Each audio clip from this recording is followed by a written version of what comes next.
Hello! Why did I do that? We're clocking in after work, Krista, right now, so apologies for how this might go. Welcome back to the Krista Chronicles.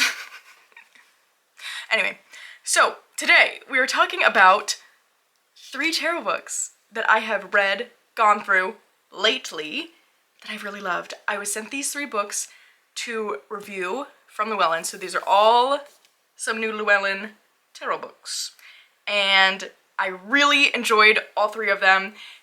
I don't think I've ever gone through, like, so back-to-back 3 different tarot books, but it was just so cool how each of these brought something so, like, insanely unique, not only to each other, but personally, like, from other books I've read, unique from anything else too, to the table. So cool. So I wanted to talk about them today and my thoughts. I'm not gonna apologize in advance. Well, yes I am. I am. Because, listen, I get it. Stop cut the cameras, okay? I know I'm a librarian. I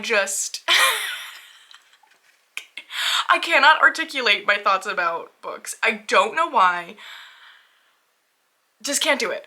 I can write my thoughts 1000%, which is why for one of these books, I already have a blog post. If you're looking for like some really articulate, like maybe possibly even smart sounding words about that particular one, I will try and remember to link that below.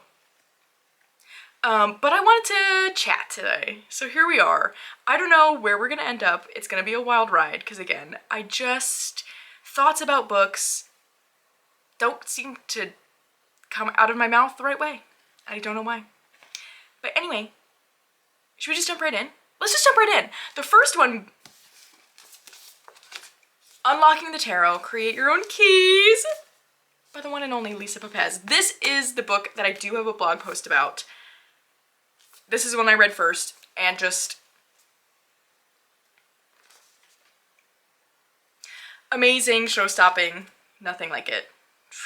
Truly, truly, truly. And you know what it is?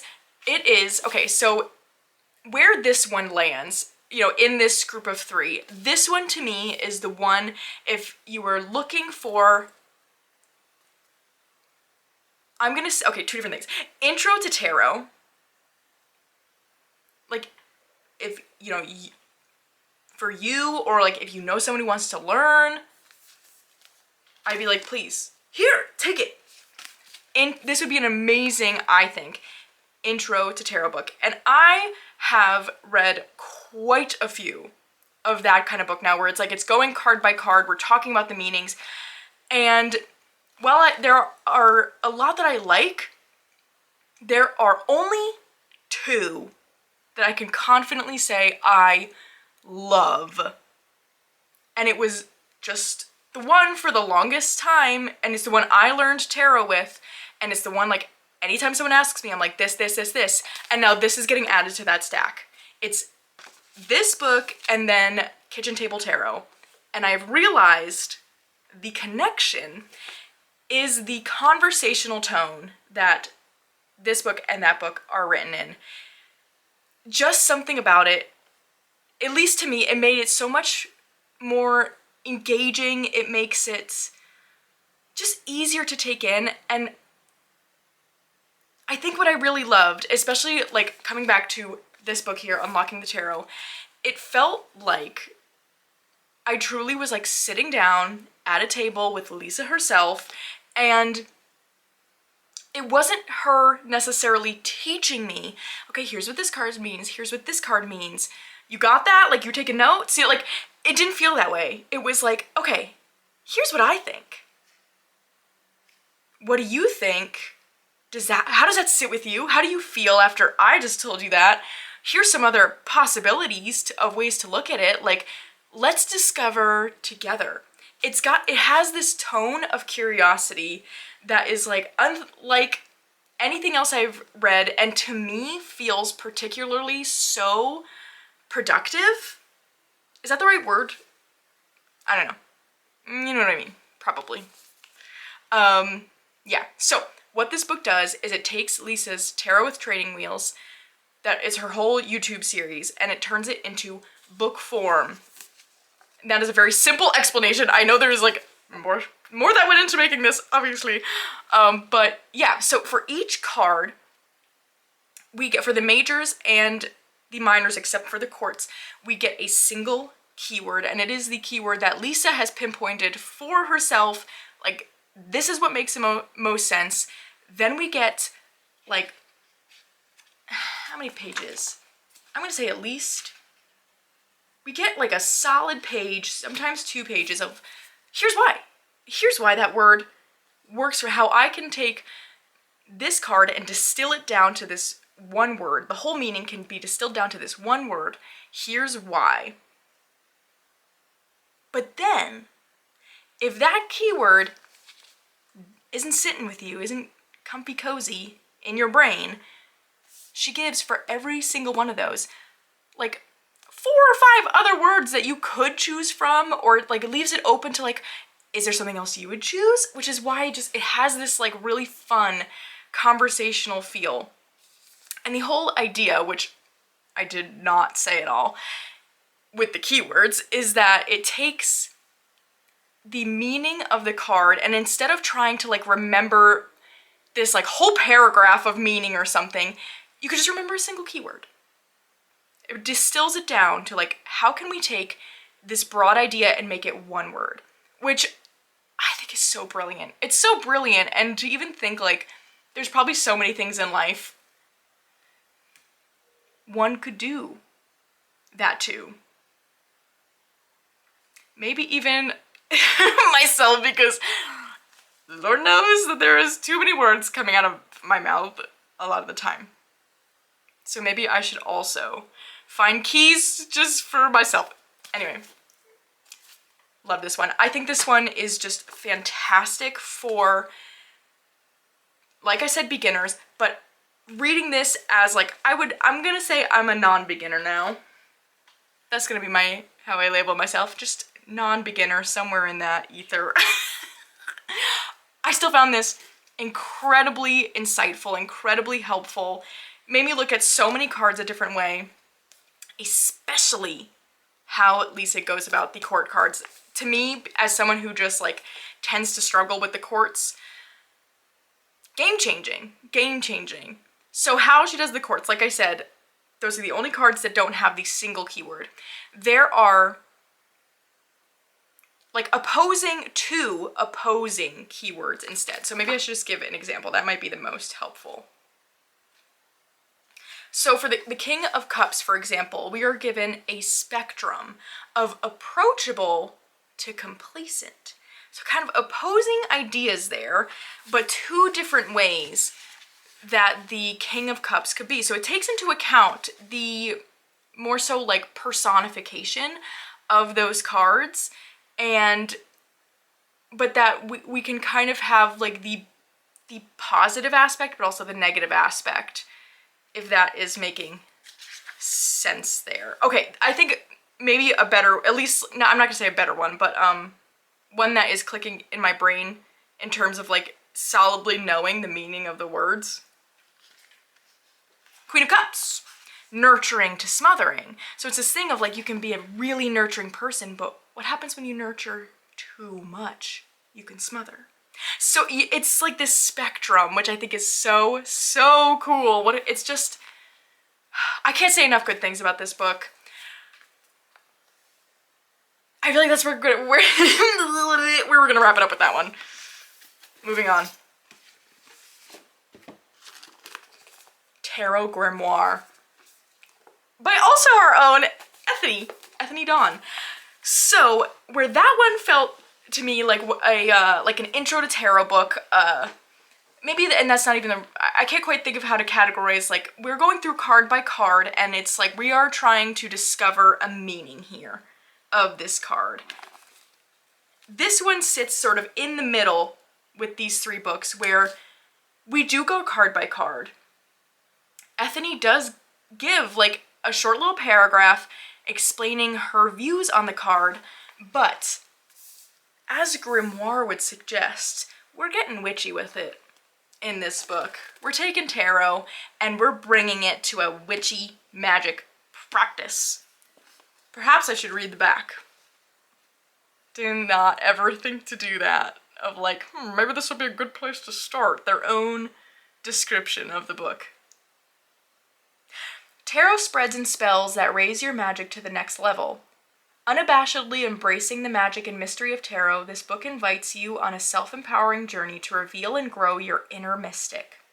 Tarot expert Ethany Dawn channels her profound divinatory and magical knowledge into this book's unique spreads and spells that bring positive change into your life well after the reading session is done. Tarot Grimoire introduces you to the card symbols and meanings alongside a complete course in spellcasting with step-by-step instructions. For each of the 78 cards, Ethany has designed an original spread and a customizable spell that teach readers to manifest the energies embodied by the arcana. So cool. So, as said there, for every single card, we are given a spread that is meant to sort of like, it's exploratory for the theme of that card. But then after the spread, there's a spell, a suggestion of a spell you could do. So cool. And they are pretty hefty spreads. I will say it's not, I've yet to see a 3-card spread. I want to say they all are at least like 5 to 6 cards. And the spells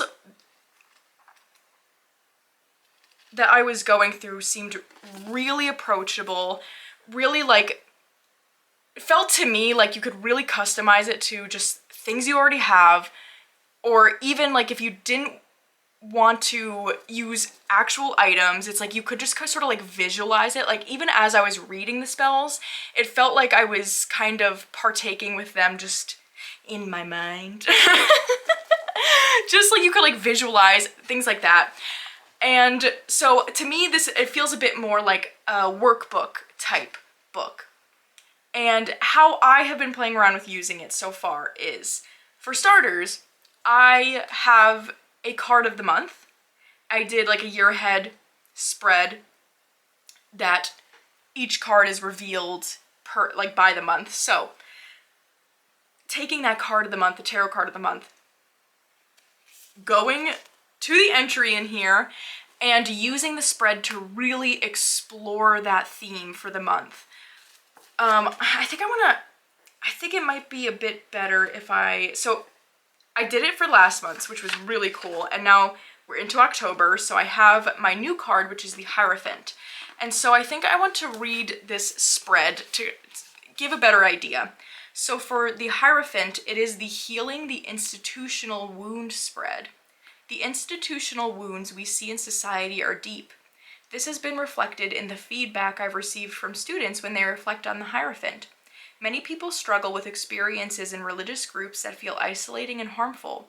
This wound can also show up as being left behind in education systems and techniques. Wounds from religion, education systems, family, and government often go back many generations. The tarot spread offered for the Hierophant can aid you in coming back to yourself and your inner knowledge instead of what outside influences have led you to believe. Isn't that so cool? So like, with my card of the month, it's been this thing of like, okay, this is sort of the energy I'm going to focus on for the month and really explore, do some like personal inner work around. And while I have been doing that, it doesn't often feel solid because I feel like I've just needed something to really just help me with that, honestly. I have no other words other than just like, help me, please. And this has been, I just feel like the thing I've been needing. So like pulling the Hierophant and now being able to come here and seeing like, yes, okay, working, like healing the institutional wound is so much more of a solid thing that I can focus on than what I had just been doing on my own before. Plus I get a spread that I can pull, I can leave out for the month if I want to, which I think I'm going to this month, but I also like always, I take a picture of my cards, so another option too. But then beyond that, my computer shut off. Okay, got it. Then I have a spell. A spell I can do. So it's the spiritual guidance spell. Oh, cool. So this is a spell for building a connection with your spirit guides. It's just really neat. So that is a way I've been playing with this book. The other thing I think would be really cool if you pull like a card of the week. I think that would be really cool too. For me, like with something like this, and especially, I mean, that's a big theme, healing the institutional wound.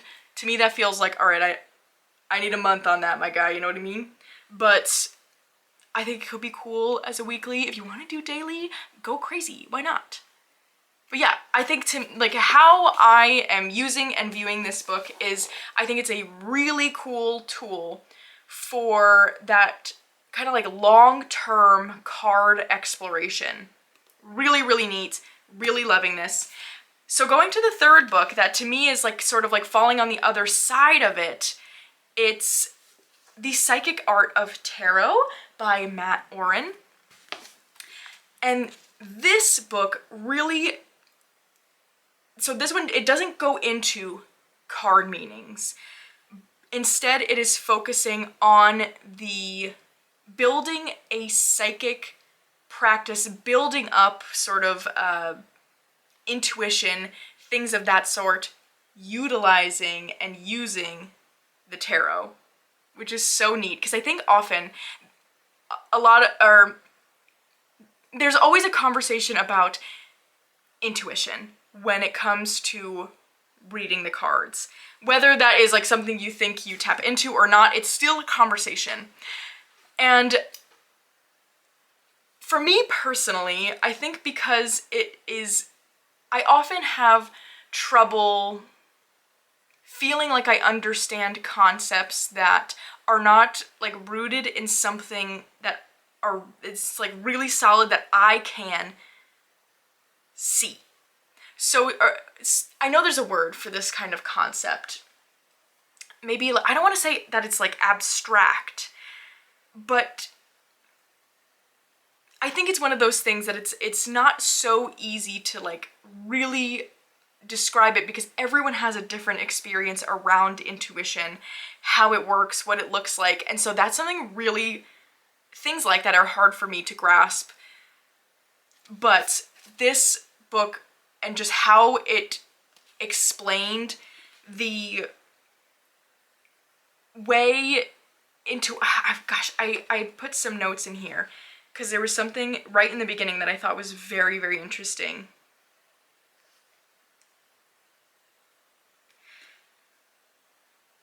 It was talking about,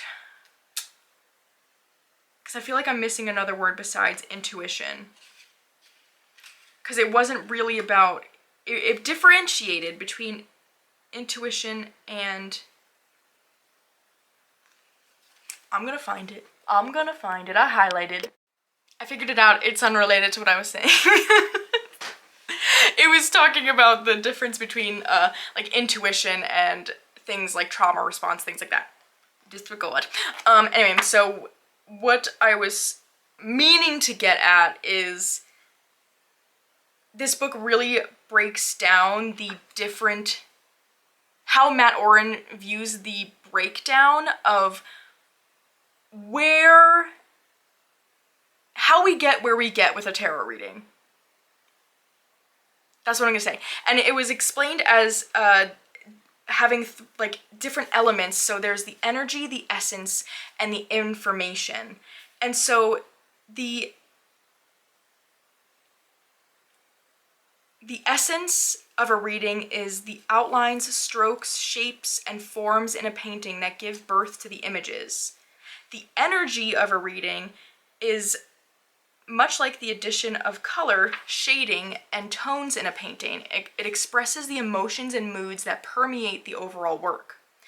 And then the information offers the story and narrative that the painting seeks to convey. So obviously it was using a painting analogy. And just seeing it in that, like, broken down and given, again, like, giving me a solid thing to picture, like, the elements of a painting, it's all of a, it's like, now I get it.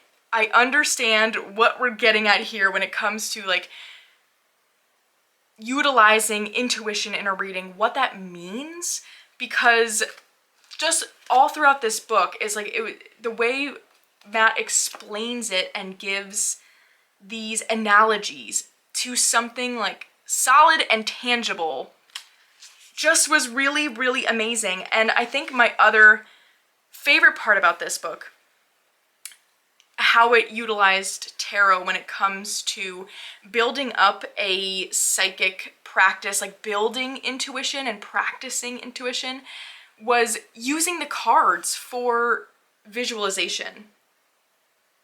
I really like that because it does, I feel like it, anytime like the idea of like psychicness, intuition comes up, often we get into the meditation arena, which I am not personally, like classic meditation, like really genuinely doesn't work for me because I just, to like sit, my brain actually like is not physiologically capable of emptying every thought. Once a thought goes, it is immediately replaced by another one. Like, that's just the build of this one little brain here.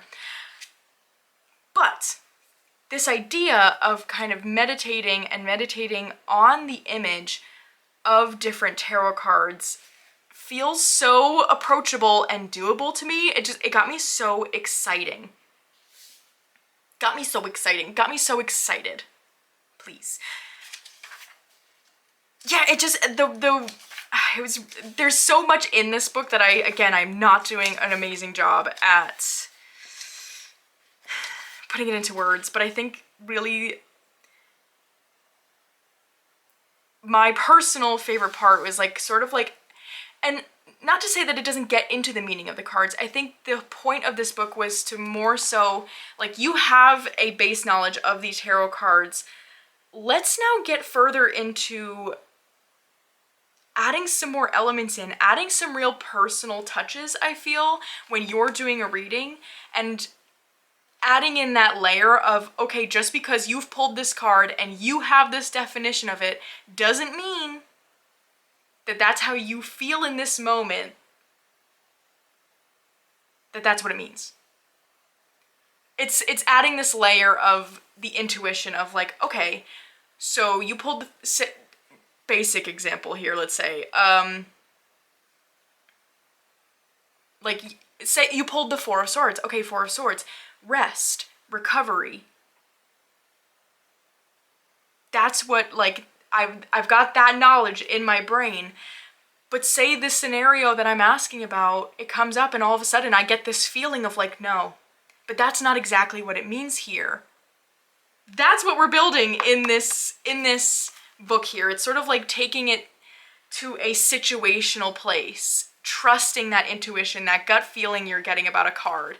That's what I think is so cool. And so it's sort of invites you to, in like that visualization practice I was talking about, at least like how I interpreted it from this book, was working on that intuition in terms of visualizing, and even like holding, you can even hold up the card. Hold the card, like look at that image and, you know, take away that rote meaning for a second. How is that card making you feel? What are you noticing? And going at readings that way, I think I finally got there at a good explanation. Oh my gosh. This one, I've been wanting to make this video for a bit, but again, I feel like I've been just nervous about doing so because, like I said, putting my thoughts and feelings about books into words feels particularly hard for me.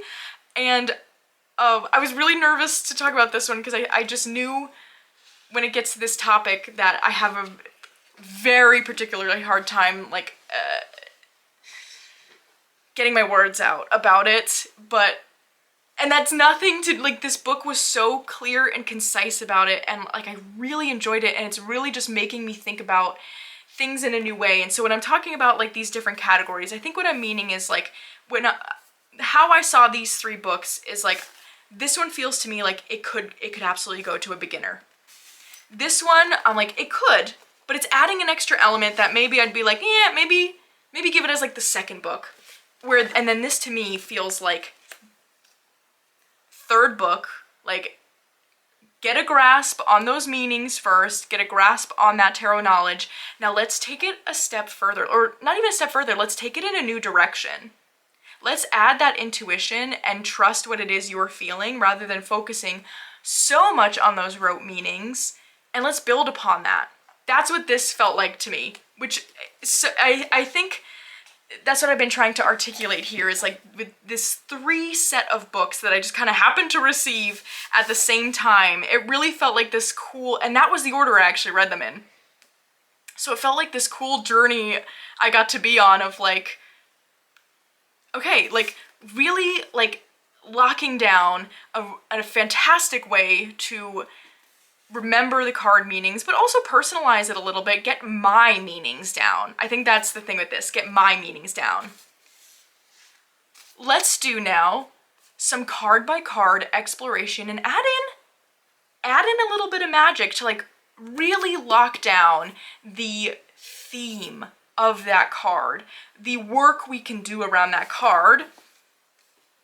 Now that we got that down, let's bring some intuition into it. Okay, you pulled the 4 of Swords, and your brain is telling you that means like rest, recovery, but all of a sudden you're getting this feeling that that's not what it means. Let's explore that. Thank you for coming to my TED Talk today. So those are this is the part where like they bring in the cane and they're like, get her off stage, please. So that's where we're gonna wrap it up. I'm sweating. I was nervous. Again, I don't know what it is. I'd love to know, does anyone else feel that way about books? And it's like, again, I'm not like forcing myself to do this. I was really excited to talk about these, so I'm hoping that this made some sense. Really am, because I really had such an amazing time with these 3 books. I'm still working with these 3 books. I just love that, like, how tarot books are. It's like you can just keep going back, and I think that's awesome. And I know these ones are already ones I've just continually gone back to. So other than that, that's all I have to share with you today. I'd love to know, are you gonna check these out? Have you already? What do you think? Do you have some favorite tarot books? I like, obviously like reading about tarot. So anyway, I hope you're having a great day so far, and I'll see you again very soon.